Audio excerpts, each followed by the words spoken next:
Hi, I'm Peggy Farron, and we are live with the Understand Photography Show, where we talk about travel, nature, and fine art photography.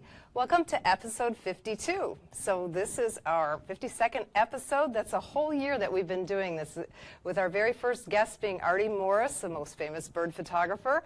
And now we have Bob Blanchard, wildlife and nature photographer. We're going to talk about naturally ethical photography, okay? So today's episode, we've got Bob Blanchard, but remember, you can also watch this on YouTube after the show. We're going to, we record it, we put it on YouTube, and it's also going to be a podcast on iTunes. Also, for videos, if you haven't yet, watch our free webinar called How to Get a Solid Photography Education in Just 4 Weeks. The link is on our website. Actually, the link's pretty much everywhere. But our website is understandphotography.com, and you'll see it says the Understand Photography Show. Just click on that. You can see past episodes.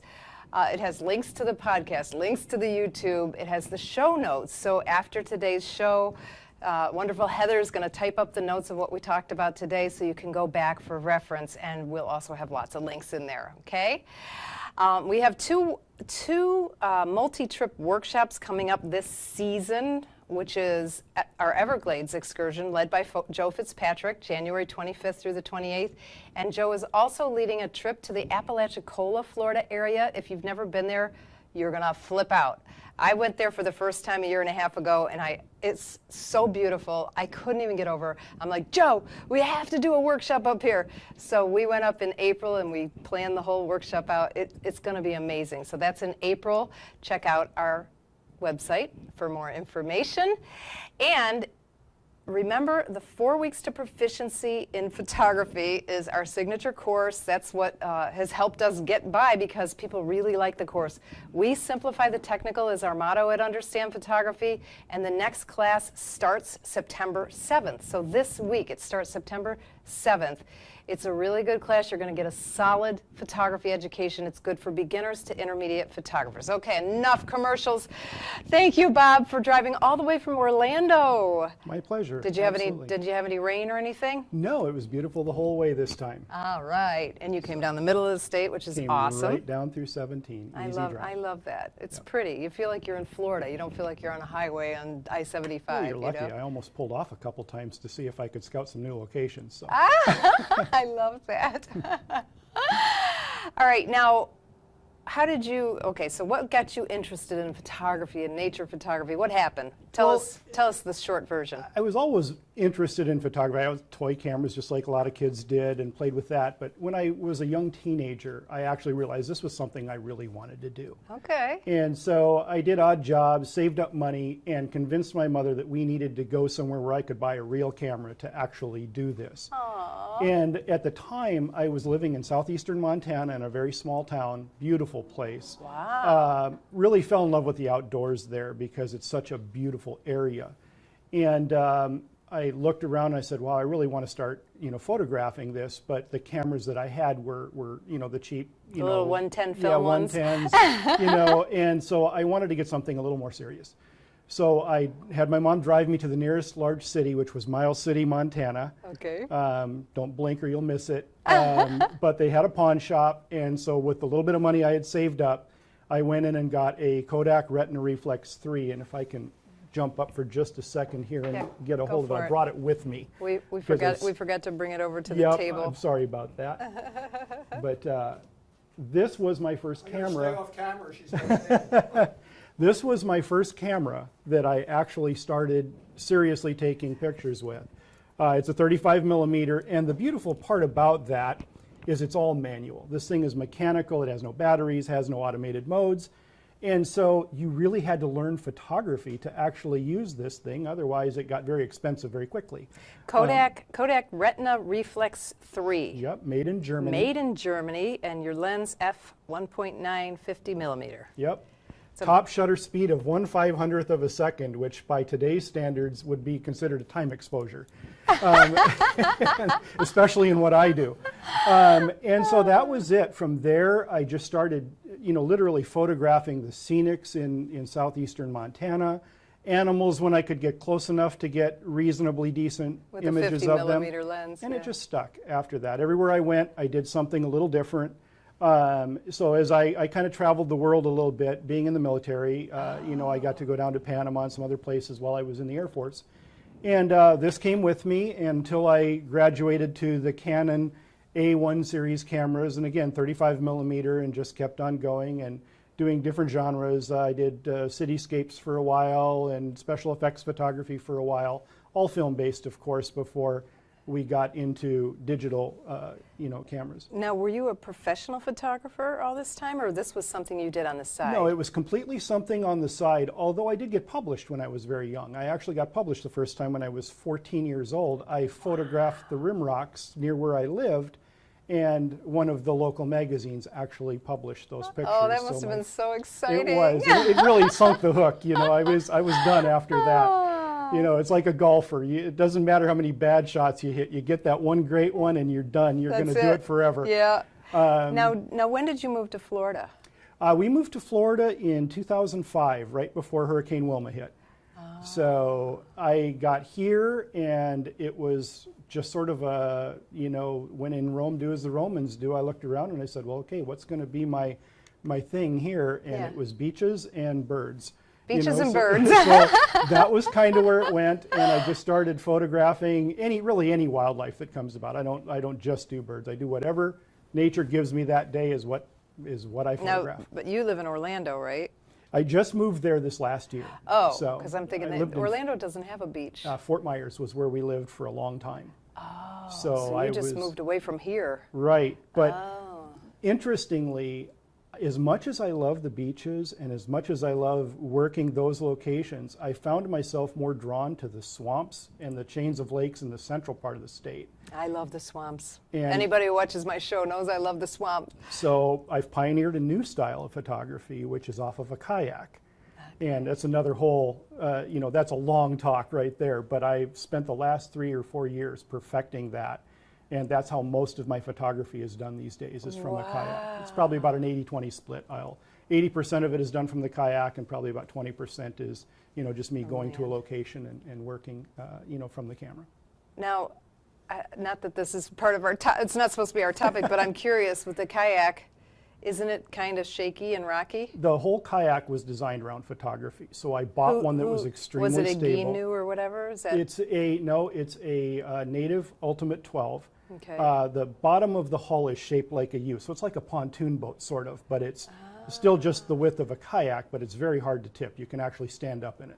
So this company designed it for photographers? No, they just designed it for regular kayakers, and then I modified it especially for photography. I designed and built the mounting system for it, so I can actually mount my 600 millimeter f4 lens with camera and everything on a fold down pod that allows me to bring it right up in front of me, and I can take photographs while I'm paddling in the kayak.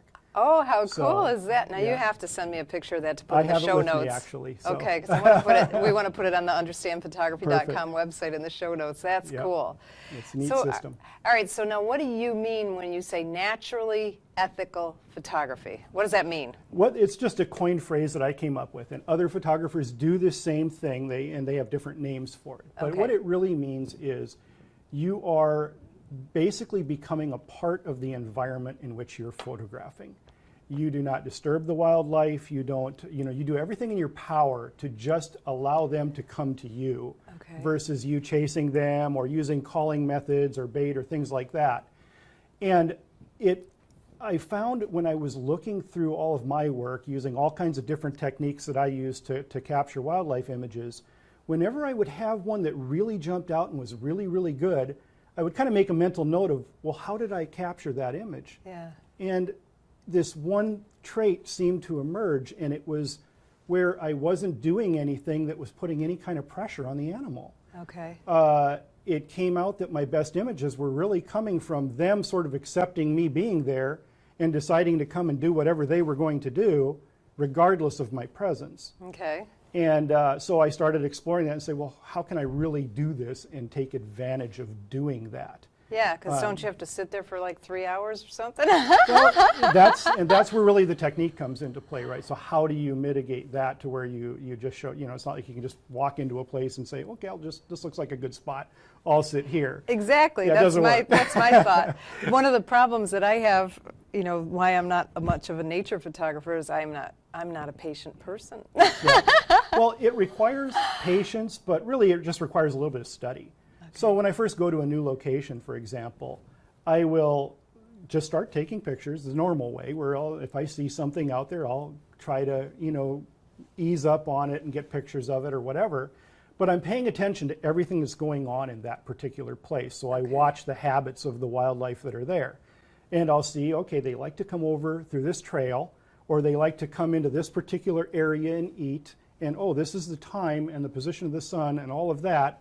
And I'm making the notes of those things. So the next time I go out there, I go, well, I know that at 8 o'clock, they're going to come over here and eat. So I'm going to be there before they are. Okay. And if they want to come and eat, they got to accept the fact that I'm there first. Okay. So I'm the early bird. And so the idea is just that. And they know you're there. I mean, yeah. I kind of laugh sometimes when I see people that kind of believe that they can hide from the wildlife that's in the area. They have, 100 times the sense of smell, better hearing, better eyesight in the case of birds. Yeah. So yeah, we're not hiding from anything. We're there. We just have to be non-threatening enough to where they accept us and say, that's not really a threat to me.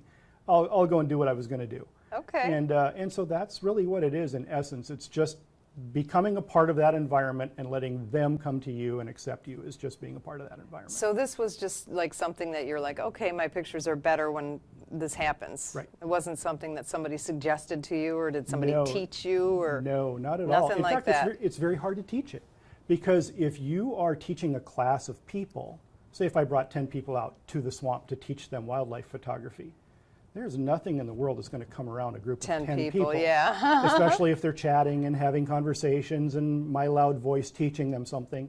And so it's very hard. It's just something that kind of gets overlooked. In one-on-one classes, which is mostly what I teach now, I can teach that. I can, we can get low, slow, and quiet, and the animals will come around. Low, slow, and quiet. I like it. And that's really what it's all about. The less threatening you are, the more inclined they will be to come in and just do what they were going to do, regardless of you being there. So you pretty much have to have a scouting day. Yeah, or you can photograph while you're scouting. It doesn't have Right. to be a pure scouting day, but yeah, you just have But I to mean, go a lot out and of get it, used to the some of place. it's common sense, and they're going to be coming early in the morning or late in the afternoon, right? That's Right, kind and of that's common your light sense. anyway. And that's, Most wildlife photographers don't want to shoot past a certain hour in the morning and before a certain hour in the afternoon. And then do you like, do you have other photographer friends who say, hey, you should go here if you want to shoot wild turkeys or something like that? How do you know? You'll How of do you course know? hear that. Well, I explore. I enjoy the exploring part of it more than anything. And in fact, with the kayak, I don't really even go to places that most other people go anymore. I'm out in that boat, finding all kinds of creative, cool new places. Because one of the downsides to this is it doesn't work in a crowd. Right. And so if you're going out to, a crowded place where everybody goes, you might get there an hour early, you might get all set up, and then all of a sudden here come all the rest of the people who have just as much right to be there as you, and they kind of mess up your whole scene. Yeah. Because look, he's got all the birds out there. Let's just go plop down right beside him. Yeah. And off they go. So yeah, it's a little tougher to do in that type of an environment.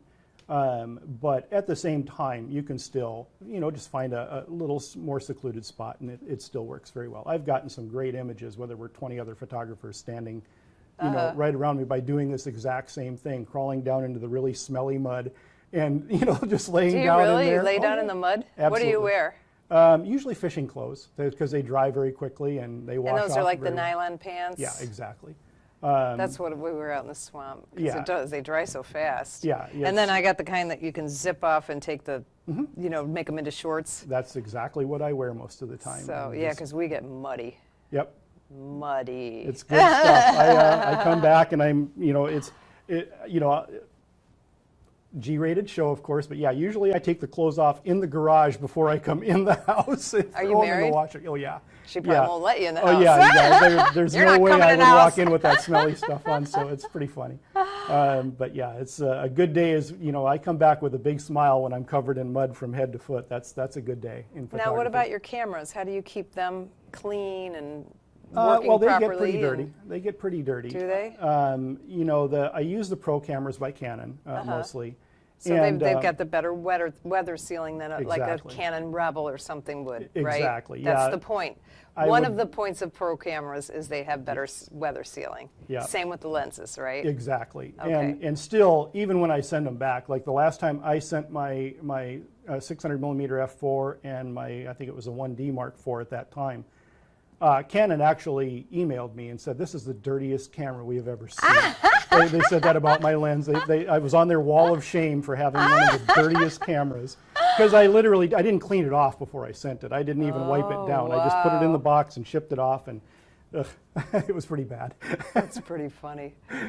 But- Yeah, we have a relationship with Isaac at Southern Photo Technical Service. He comes over to Naples to clean the cameras, and man, I'm always worried about what he's going to say. And I'm pretty good about my cameras. It's just that I use them a lot. Yeah. I'm a working photographer, so I would love to be out there in the swamp more, but I'm out at the beach taking family portraits more often than anything, and that's But the even sand there, is yeah, terrible. the sand is, especially when the wind is up and that it's blowing around. Yeah, you can't hide from it. Working the beach I is just tough. got back from a month in Italy last night, so if I get a little weird today, that's because I didn't get much sleep. But I looked at my camera. I didn't take the lens off the whole time until I packed it to go, and then I took the lens off to pack it.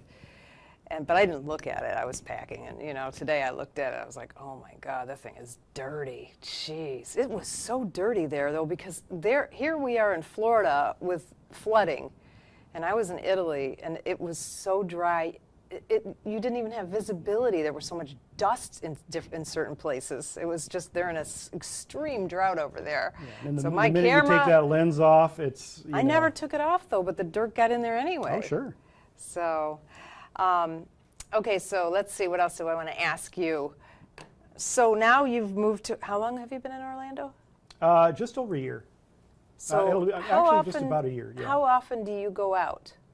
I go out as much as I can, to be honest. I live right on a lake now, so it's actually kind of nice. So for me, going out might just mean walking out the back door, or just right across in our community. We're right on the edge of Lake Toho, which is a huge lake. Toho? Yeah, I'm not even going to try to say the whole name. Oh. But it has a nice kayak launch and everything, and they actually have a really nice extended dock way out into the water, and I can go out there, and so it's real easy. It's just right there.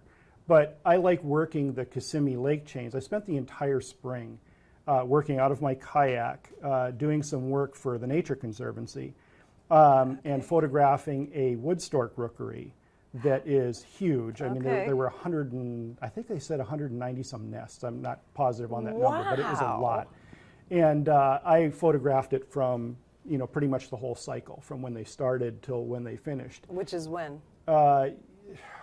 Usually in general. Yeah, February through like the end of April, kind of a thing. And I got pretty much the whole cycle. I missed the very beginning of it. So you went out on your kayak. I was trying to go out at least once a week. Wow. I didn't get every week, but I tried to go out at least once a week because they grow so fast. Because you're still working a real job too, right? Oh yeah, a real job. I own a consultant business, and so I would get. That's nice. I do control my hours, so I can actually go out, whenever I need to. But that was all very primitive. This lake has no civilization around it. It's a completely wild place with really old cypress trees and the whole bit. That. It's amazing. I mean, it's such a surreal environment. Now, do you have those pictures on your website? I don't know. Those ones are not up yet. I have some with me, but I'll show you later, and we can maybe put a couple of them up afterwards. On the show notes. But that whole spring was probably one of the most surreal places I've ever been, because I had to drive through a primitive road just to get to where I could launch my kayak, and then paddle for over an hour to get to where the rookery was. This rookery is not someplace you can walk to or drive to or take a regular boat to. It's only accessible via kayak. I bet you get some good strong arms, man. Thankfully, the kayak's pretty easy. I can just kind of get it going, and it just sort of keeps going. And every once in a while, I've just got to give it a little push. But I've only been kayaking 2 times in my life, both times since I've been in Naples. First time with my little sister, and she's, I think, 8 or 9 years younger than me. And I was young. I was like in my 30s.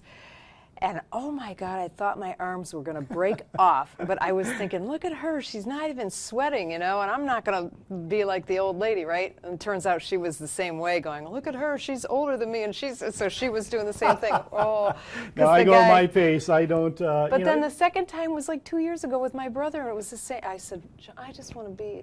I don't want to go anywhere where there's a current. I want it easy. Same thing. I was so hard. I was like, I don't like kayaking. I stopped a lot along the way and photographed the scenery because it was just so incredible. I mean, a part of this, you're actually paddling through a forest. Wow. So it's like the trees just decided to walk out into this lake. And it looks like something out of the Lord of the Rings. It is just this surreal place, these real old 1,000-year-old cypress trees. Oh my God, it must be amazing. And that's near Kissimmee, you said? Yeah, it's in there's a whole chain of lakes in the central part of the state, and a lot of them are like that, where they're unsettled like that.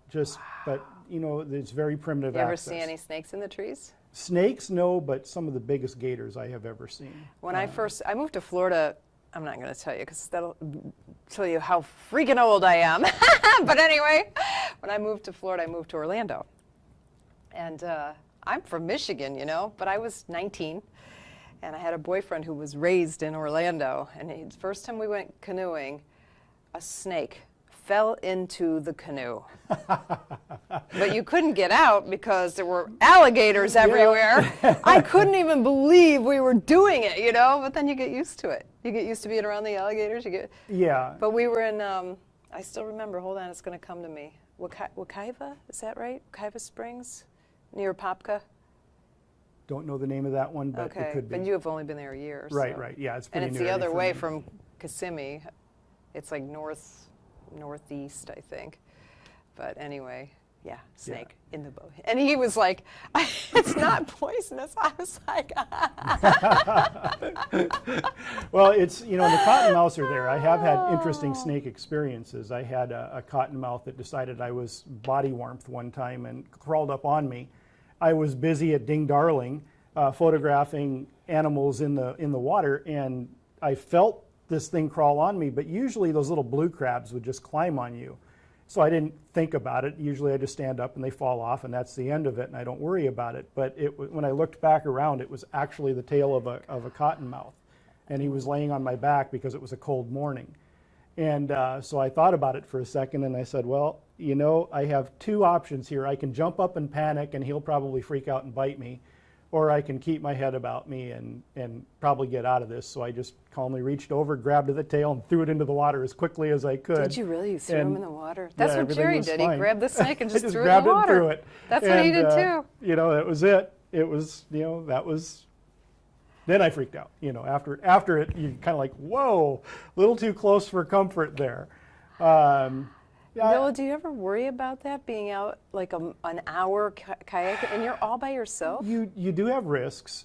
I mean, you have to be very smart, of course. I mean, so for example, when I see a large gator, I give it a very wide berth. I'm not going to go up there and try to get a close-up of it or anything like that. It's, okay, we'll steer out here into the deep water, and you can just do whatever you're going to do over there. Because there were gators there that were 2 or 3 feet longer than my kayak, which is 12 and a half feet long. Gosh. So yeah, you'd leave them alone because you're on the menu at that size. Probably the only animal You're on the menu at that size. That's funny. At 10 feet, you start worrying about those gators. Because they're sizers, right? Yeah. So they're going to eat anything smaller, and you're smaller than them at 12. I've even had the little ones stalk me before, where I'll be laying down on the edge of the water, and I'll see the eyes go down, and then they pop back up a little closer, and then they go in, and then they come up a little closer. And when they start getting a little too close to where I think they're going to think about it, I just stand up.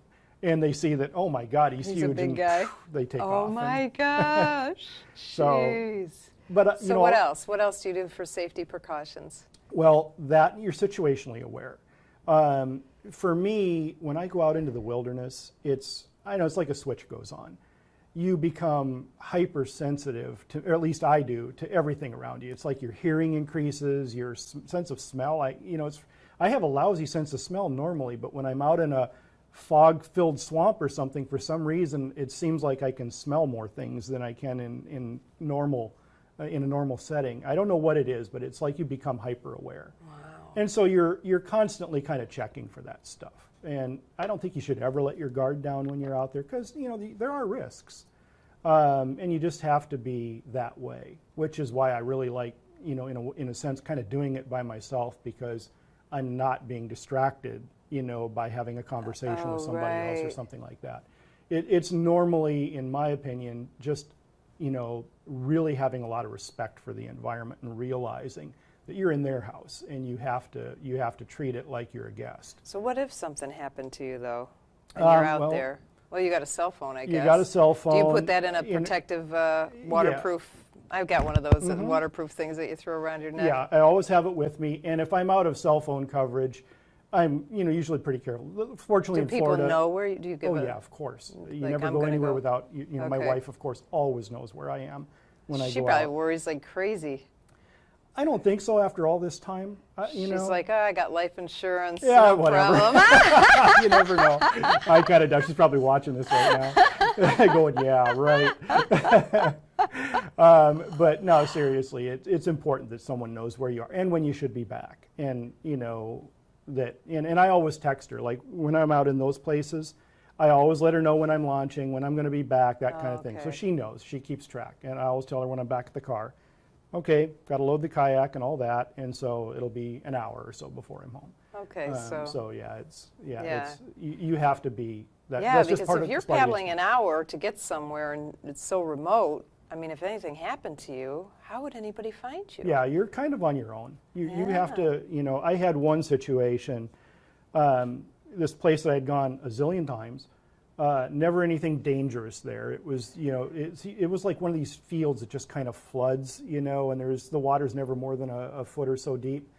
And I was walking out there to photograph some birds out there, and this extremely large wild hog walked out of the brush and just did a stare down with me. And I've got pictures of him. I figured I better have pictures of him so everyone knows what happened. But he was huge. I've never seen one that big. Like how huge? Like probably 400 to 500 pounds. So okay, I can't picture that. Is that like the size of a cow? Like the size of a black bear. Oh my gosh. And I mean, you just I didn't know they all the got other that pigs. big in Florida. Oh, they're huge. I can send you pictures of him. He was a monster, and he was, 30 yards in front of me, and we're staring at each other. And I'm going, okay, I have a 600 millimeter lens and a tripod between me and this thing. I didn't panic. I didn't run. I just sat there and watched. And we kind of did this weird stare-off thing for a while, and he eventually just lost interest and wandered back into the woods. But oh my God! I can tell you, I was worried about that one. They have a reputation for just deciding. Being mean, yeah. They're mean. But I didn't do anything threatening. I kept my cool. I think that's probably one of the most important things. And in that situation, running away probably wouldn't have worked. He could have outrun me in that swamp pretty easily, and certainly doing anything stupid with him that would have agitated him wouldn't have been very smart. Are you supposed to stare them down, or are you supposed to look? I don't know. Honestly, I don't know either. I figured I would feed him a 600 millimeter lens if he came my way. I'd just kind of shove it there and see if he took that. I would too. Because that thing could be a weapon. It's pretty big, man. I just hope it would distract him enough to let me get out of there, But it was that was a scary one. That's probably the most. But I've never been attacked by anything ever. So I've had plenty of situations. Except mosquitoes, I bet. Yeah, mosquitoes. You can't avoid that. No see-ums. Some of those creatures that you wish God would, uncreate. But them and fire ants. I'll put fire ants in the mix there too. I've gotten fire ants. Plenty of those. Oh yes. Now, how did you hook up with the Nature Conservancy? Is that a national thing? Yeah, they're a national thing. Them and Audubon, I do volunteer work for. So you just called them up when you moved to Florida and said, hey, moved to Orlando. I see you guys are here. Would love to do some work for you. Would love to teach some classes. Would love to photograph your areas. And that's just kind of how I've always done it. I love to offer my time to places that, believe in the things That that I do- do, where you're actually. Well, it's such a win-win too, Yeah. because you get a little bit exposure and they get the free professional photography, which in turn, I should say win-win-win, which in turn helps push the cause. Exactly. So exactly. that's awesome. So. So were you involved down here too in Fort Myers when you lived in Fort Myers? With Audubon, yes. With Nature Conservancy, I started with them once I got up to Orlando. Yeah, because I mean, I think I've heard of them, but they're not, we have a conservancy here that's local, but I don't, Fort Myers, what is Yeah, Fort they Myers? weren't Doesn't really prominent here. I don't know Yeah. if they have any large. See, they have a large property fairly close to where I live, and it's like 12,000 acres. And so, obviously, since it's just a few miles down the road, I took a look and said, why not? Let's help them out if I can. That's awesome. Now, and you've been published in Audubon, right? You've said. Yep. got, Yeah, I have. Actually, I brought it with me. In fact, next month, this is the Audubon calendar for the year, and if you look, this image is one of mine right here. Okay, It's gonna remember, be in this is October. an audio as well as video. Okay, yes. The black-necked stilts for October are actually in the Audubon calendar. That's For for 2017. 17, how exciting. And how did that come to be? It was a contest that I had entered with them a couple of years ago. And actually this location is sadly one of the ones that no longer exists. Probably the saddest thing I do as a nature and wildlife photographer is see really good wildlife areas just disappear. So this was in the Fort Myers? This was in the Fort Myers area, and now it's a road. So it doesn't exist anymore, but it used to be a place where the blackneck stilts would go and nest. So I had this image, and I had submitted it to one of their contests. And you don't always win the contest, but a lot of times they like the images really well, and they'll come back and ask if they can use them later or whatever. And I'm but usually, entering contests is good advice, isn't it? Oh yeah, well it's funny. I kind of got ruined on it, to be honest with you, because the first one I ever entered, I won. Wow. So I entered Canon's big international contest the first year I ever entered a photo contest, 20,000 and some entries, and I won it. Wow. And I only submitted 3 images. Oh my goodness. And 2 of them were really close to the same thing. I just didn't know which one of them I thought was better. And the rest is kind of history. And now it's like, well, what do you do after that? Wow, that's awesome. So. But you get a lot of exposure from that, because Oh, look yeah. at this is awesome that you have something published in Audubon calendar. Sure. So. Well, and I think another And nice then thing they about... also, go ahead. I'm sorry. I think another nice thing about the contest is it kind of lets you know how you're doing. Critique is a tough thing sometimes for a photographer, but I think that contests, and certainly if you're ever submitting things to magazines and stuff for editorial content, you get very good critical feedback from those types of things. So if your images that you submit to contests, go up at least through maybe it's pretty rare that I don't at least get into like a semifinal round or something like that. And I consider that really good feedback to let me know that I'm kind of on the right track with doing things that I'm doing. The win is nice, but I like, affecting the people more. You know? Well, for me, I think, to win a competition, you don't just have to have a good picture. You have to have a high impact picture. Mm-hmm. And that's what's hard to come by. Well, and that to me is really what this photo technique is all about. Because when you look at what makes a really high impact picture, what is that differentiator between just a really good image and the one that goes that last 5% to that wow factor? Mm-hmm. And to me, it's when all of those pieces really come together. Okay. And the last 5% to me is the connection.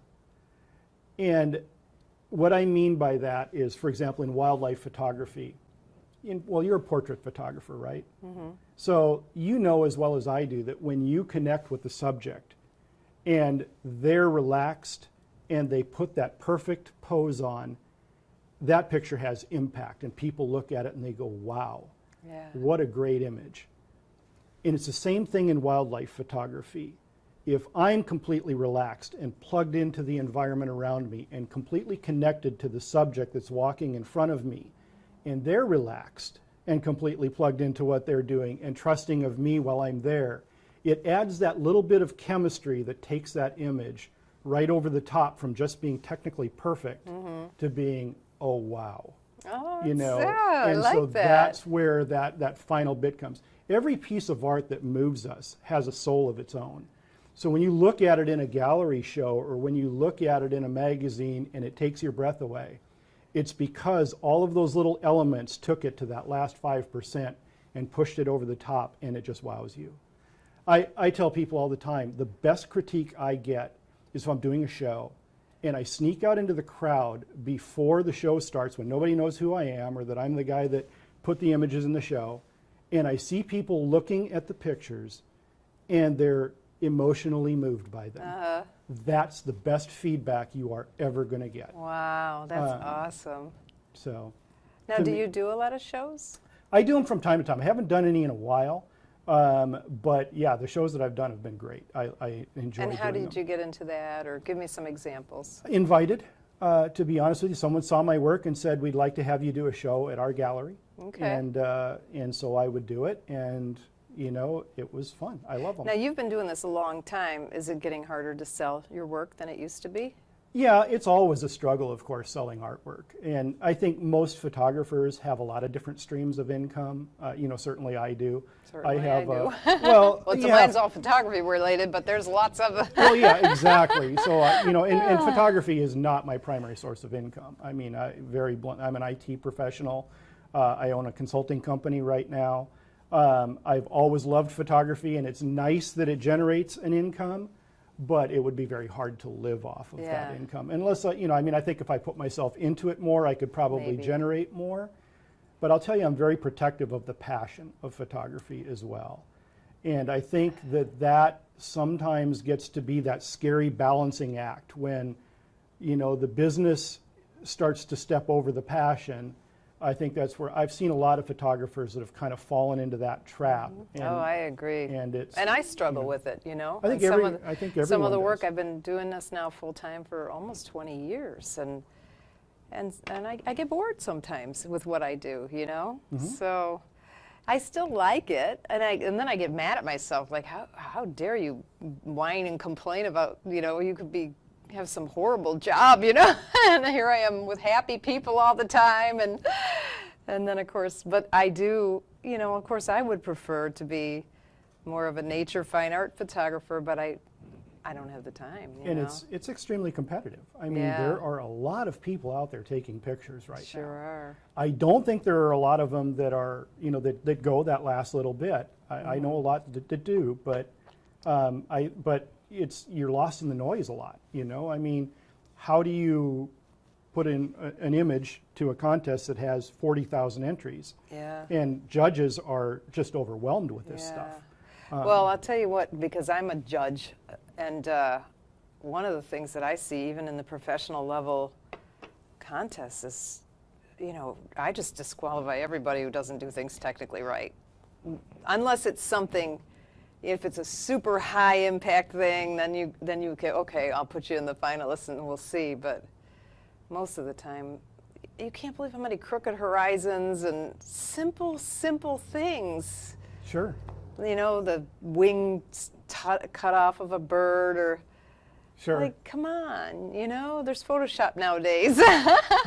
Well, and it's interesting that you bring that up. And one of the movements that I'm seeing a lot in some of the contests now is a lot of the contests are setting rules in nature and wildlife anyway for how you can photograph the animals.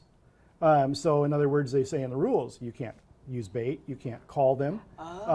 And so it's always interesting to me that now the challenge, of course, is the judges How do they know? have to determine whether Yeah. that was actually, and sometimes it's kind of easy. I mean, when you've been doing this for a while, you kind of know the tricks. Okay. And so it isn't very hard if you know, because I do judge contests now as well. And it isn't hard for me to pick up, you know, like, you know, for example, there are certain behaviors that animals just don't do Right. unless they're being called in or baited or whatever. Right. So the likelihood of that not being, you know, now I'd always give if I were going to disqualify somebody, I would actually reach out to them and give them the benefit of the doubt. But, you know, they got to answer truthfully, and, Yeah. you know, Yeah. it's tough. It's funny because, you know, and I believe in that for contests, but I also believe in photography for fun, because Yeah. I think photography should be fun. Well, that's why I do it. Yeah. And you know, we have a Facebook group, the Understand Photography Facebook group, and Somebody posted a picture of, and in my rules it says, you know, don't critique unless somebody asks, because most people don't want the critique, Right. they just want to show off their pictures, okay? So somebody put a picture of a panther on there. And some of the people got so mad, they're like, well, this is obviously not a wild panther, that they obviously took this in a zoo, and it's like, so what? You know what I mean? Right. If you were in a contest where that was a rule, then okay, but so what? It's a nice picture, you know? Some of the people were like, in fact, I deleted some of the comments because they weren't nice. And isn't that, you know, a great point, and I make this to students all the time. You have to know when to ask for critique and when to cut the apron strings and go on your own. In the beginning, especially when I converted to digital and started doing nature and wildlife photography, I was completely green. I didn't know anything about this stuff. So I was making all the mistakes. I was cutting feet off. I was doing all kinds of goofy things that were just wrong. And so I used the critique forums to help me learn. Okay. And it was nice, and they were brutally honest. And in the beginning, I found that they were very helpful. You know, even though they were blunt, they were very helpful. And then I noticed that as I started getting better and better and better, the critiques kind of changed. And it almost went from a helpful type of critique to a critique that would actually kind of hold you back a little bit. In other words, he's getting kind of good, and I'm afraid that he's going to get as good as me or better than me, so I'm going to start nitpicking and finding little things. And I fortunately, I kind of picked up on that, and it's just human nature. Yeah. And so I always tell people, look, take critiques with a grain of salt. If you love the image, then it's a great image. You love it, it's a good image.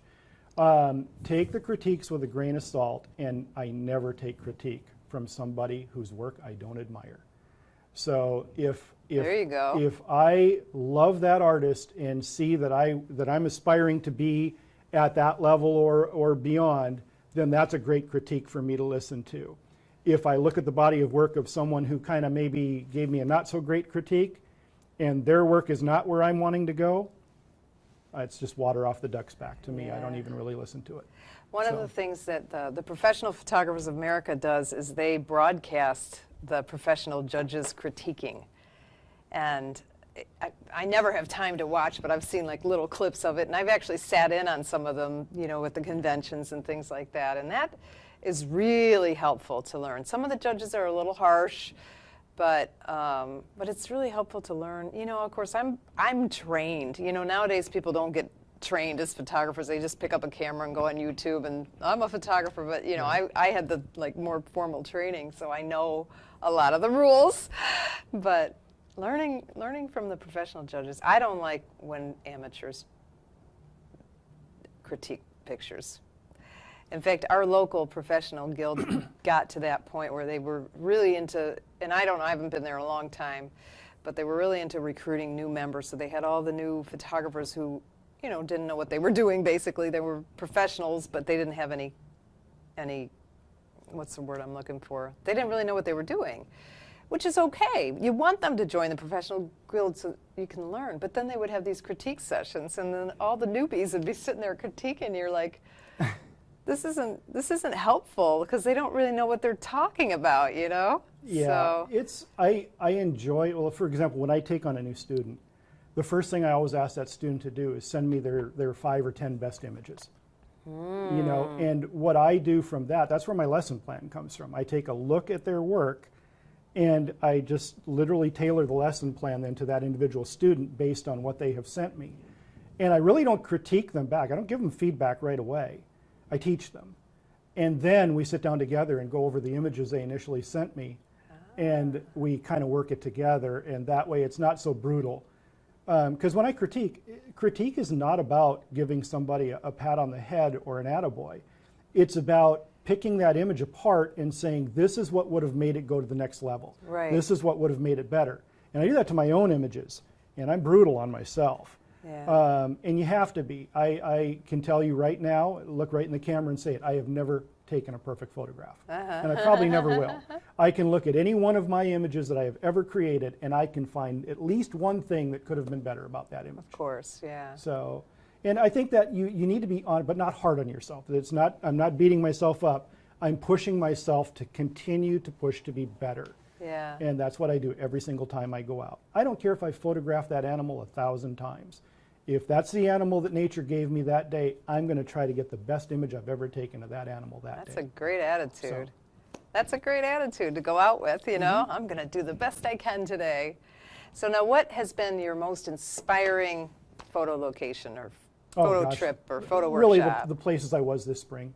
You know, the uninhabited lakes. Swampy kind of. Oh, it's such, the whole environment is just so surreal. I don't usually shoot scenics. I can't help but shoot scenics in this place. It's too amazing not to. I want to come up. So have a kayak, love gators, and let's go. It is really an amazing We place. hike. I've never been on a boat in the. I shouldn't say that. I've never been on a boat in the Everglades. I've been on the boat in the Everglades many times, but not, you know, into the wilds of the Everglades. I guess It's we hike. I just love it. I just love it. You know, and Montana was the same way. I really want to go back to where I grew up in Montana and do something there where I can, you know, go and do this type of thing, just disappear into the wilds there and you know, record some of that incredible place because it's still pretty untouched. The guy, I don't remember what episode it is, but Bob Brown was my guest pretty early on. And he goes to Montana every year. I forget why. He's not from there, but it had something to do with somebody his wife knows. Maybe his wife's from there. I can't remember. But he's really into night photography, but other things too. But he loves Montana. And some of his pictures are amazing. You have to look him up. Bob Brown. I will.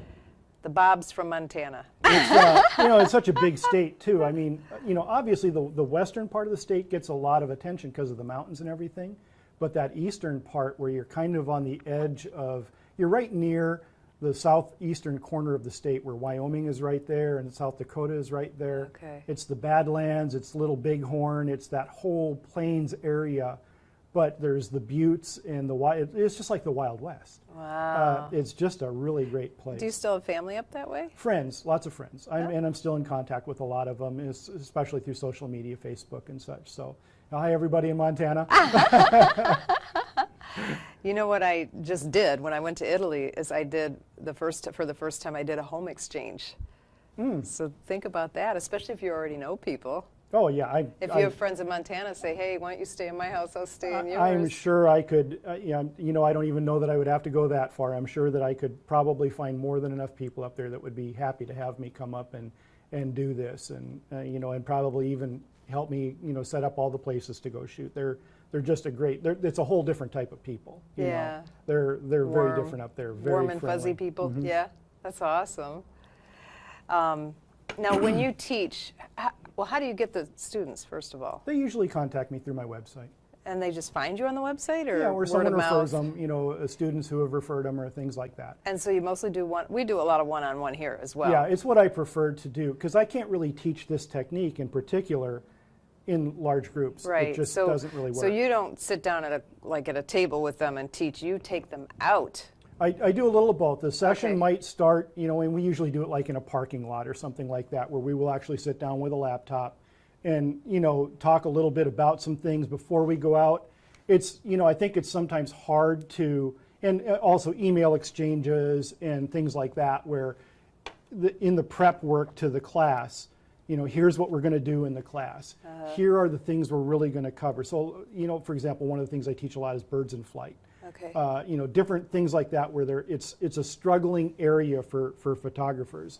And so you pick those little things that they really want to learn, but you're also going to help them with some of the other areas that you've seen in their images. Okay. And I think that just works because I can literally, honestly, I can take somebody in a day and, you know, really give them a changing class where their photography takes a quantum leap. Because we've really targeted what they need to learn. That's awesome. And I think it helps a lot. So That's awesome. I've never had a disappointed student. I mean, they all have liked it. And sometimes too, another thing, you know, you look at a student and if they send you their work and it's incredible, I don't have a problem saying, you know what, I don't know what I can teach you. You're already great. Maybe someone just needs to tell you that, you know, Yeah. because your work is really, really good. And I don't know, I mean, hey, if you want to come, I'll be happy to do it, but, you know. Sometimes they just want a guide, too. Yeah. You know, when I was in Tuscany, I hired a professional photographer to take me, you know, I mean, he that's what he does. He does photo tours. He lives there. And I said, you know, because he looked me up. So he was like, oh, you know, you're a photography instructor, too, and you know, I'll just show you the best. But I said, no, if you have advice, give me advice. I want to know. Mm-hmm. And I'm not quite sure if I learned anything too much from him, but he was helping. My friend was there, and she wasn't even a photographer, so he was helping her with the cell phone. Oh, try a pano here, and it's funny because then she turned into pano queen because she panoed everything after that. Had to wait for her all the time, get out of her way after he got her going on that. It was funny. Well, but I mean, I think even. Well, I think a lot of good photographers, if they have their ego in check, they always want help. bet. Some people have little ego problems and they don't want your help, but you can't it's- improve if you think you're so great. There are lots of photographers whose work I really, really admire. And you know, I'll call out a couple of them that I've never even had anything to do with. I've never worked with these guys, but like Jim Zuckerman. You know, this guy is so diverse in his subject matter. And Did you see him on our show? Oh, was he in your show? I didn't know Yeah. Jim was in your show. Oh, that's incredible. See, you're in good company. I like it. Well, of course, Artie Morris is one of my mentors. He's a crazy, crazy good man. Isn't he? Well, and I love I going can't even out. get over. I'm not a nature I mean, I'm not a wildlife photographer, and I'm just in awe of him. And he's a good teacher. He is. He's a really good Do teacher. you read his blog? I mean, his I do. blog. Uh-huh. Actually, Jim Zuckerman is good at teaching. Just on his Facebook posts, he puts a lot of good advice. I love being around Artie whenever I get the chance. I was up with him in, I think it was June. I just went with him for a morning outing in Gatorland, which is a venue I wouldn't normally go to. But I went with Artie because I just wanted to hang out with him. And it's like Yeah. you said, you're always picking something up. Even when he was doing classes in Southwest Florida and I was still living there, I loved just being kind of part of the, the crew where, you know, if he needed help or whatever, I could go and, you know, get things for him or scout locations or whatever. Because if I'm within earshot of him teaching those students, I'm picking things up. He has so much knowledge. Yeah. And you Maybe just, because he's been teaching so long, it's like wisdom coming out of his mouth nonstop. well, I told him when we were, photographing together in June, I said, Artie, I still use things that you taught me 10 years ago. They're just part of my everyday routine. And you know, what's more valuable than that? I mean, this is just how I operate now. Yeah. And it was something that he taught me in probably 20 minutes, you know, and wow, you know. Sometimes people don't even know how much knowledge they have, you know? Oh, he's good.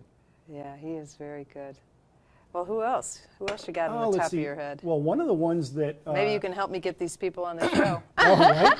Well, Russ Birdie's another great photographer that I don't know. is a friend of mine. Where does he he actually live? he's in Colorado.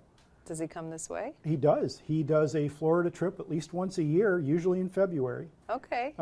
So yeah, by all means, give him a call. He's definitely a good guy. He actually did. I think he placed in Nature's Best. I think he won it this Really? last year. Yeah. Wow. So yeah, look him up. And he does wildlife photography? He does or- wildlife photography and does group tours and all of that. So yeah, Russ Birdie is very good. There are a lot of them really. Okay. It's hard for me to sit here and start rattling Yeah, no, off you don't names have because I'll to. I leave just- somebody out that'll get offended. Oh, but- yeah, that's right. I just um, wondered if you had anybody, but you were saying that you're inspired by these good photographers. Yeah, and a lot of them are people, like I said, Jim Zuckerman. I've never met Jim Zuckerman, but I So absolutely nice. love his work. You know, and so to me, it's about being humble enough to just say, you know, there are some great people out there. And even as a teacher, I mean, what is really your goal as a teacher, right? If you're doing a good job of teaching, your students should blow by you. They should Good should point. be able to pass you because they don't have to go through all the stupid things you did. They should be able to learn from you doing them and teaching them and then going around all those things so that they can get there a lot quicker. So that's, you know, really when I'm teaching somebody, I'm hoping they wind up being very, very good. And and I've had some students I think are exceptional. Mary Getzinger, who you had on the show, I think Yeah. she's done a great job. Yeah, she's And I taught her a couple little things. We didn't get into the whole Right. deal, but she definitely took some classes from me for some specific areas, and I just think her work is phenomenal. She was really, So. she's good. She was a great guest too. So if you haven't watched those shows, go back and watch or listen as a podcast. So now, where can we find you? What's your website? You can find my website at www.catcheroflight.com, all one word. Catcheroflight.com. Catcheroflight.com. I'm also on Facebook. Just look up Catcher of Light Incorporated. I have a Facebook page as well. Yeah, because I think I did a search under Bob Blanchard Photography, Yeah. and somebody else came up. Yeah, there's another Bob Blanchard photographer. He's kind of a Yeah. landscape photographer, I think. But He was in the wrong area, though. He was from, I forget where he was from, and I'm like, I don't think this is the right guy. Yep. So I went back to the email and saw the Catcher of Light. yep, I actually kind of hide behind the corporate name. It's kind of nice. It gives me a little anonymity. So it's always a good thing. And now on your website, does it have information about how to contact you for classes? Yes. And then some of your work is on there too. Yep. But you're also going to send me some pictures of your boat. Yes. And what else did we talk about? Some of the scenics from the place. Oh yeah, I'll I'm show excited you to some see of them. that. Now, do you do group tours or no? The only time I do group tours is if I'm doing it for a volunteer organization, typically. Like Audubon used to use me in Southwest Florida, Okay. and it was nothing for me to have a group of 30 people. Hey, we're going to Little Estero Lagoon with a group that big. Yeah, of course. The running joke with Little Estero is you actually have to be trying very hard to scare anything. It's so used to people that they practically come and land on your shoulders. So, Yeah. you're not going to go out into the wilds of Florida with 30 people and have a very productive day. So you prefer the one-on-one? Yeah, the one-on-one is. So if I come to Orlando, will you give me a one-on-one tour? Sure. Absolutely. I want to go. I want to go in the swamp, although I don't have a boat. Your boat's a one-man boat, right? Yeah, it's a one-man boat, but we can find other places where we can go. And, there's a nice landing right out by where I live that all the snail kites in the world will fly right by you. Oh, So that's so cool. Jeez. All right. Well, remember to check out our website for the show notes, because we're going to put all the links that we talked about and everything like that. Pictures of Bob's boat, things like that. And that's at understandphotography.com, and you'll just see the link. It says the Understand Photography Show. And while you're there, make sure you look around. We've got hundreds of good articles. Remember, our motto is we simplify the technical. So all those articles, if you can actually do a search and, what do you want to learn? You want to talk about birds in flight. Do a search for that. You'll probably find a good article on our website at understandphotography.com. So thank you, Bob, so much for coming all the way down, My and pleasure. you're a great guest. Well, Great, thank you. lots of good information. Tune in here on the Understand Photography Facebook group next week at 4 p.m. Eastern Time to watch the next interview, or you can, again, watch the recordings on YouTube or listen as a podcast on iTunes. To the Understand, just do a search for the Understand Photography Show. I'm Peggy Farron. Thank you for watching episode number 52, and we will see you next week. Get up!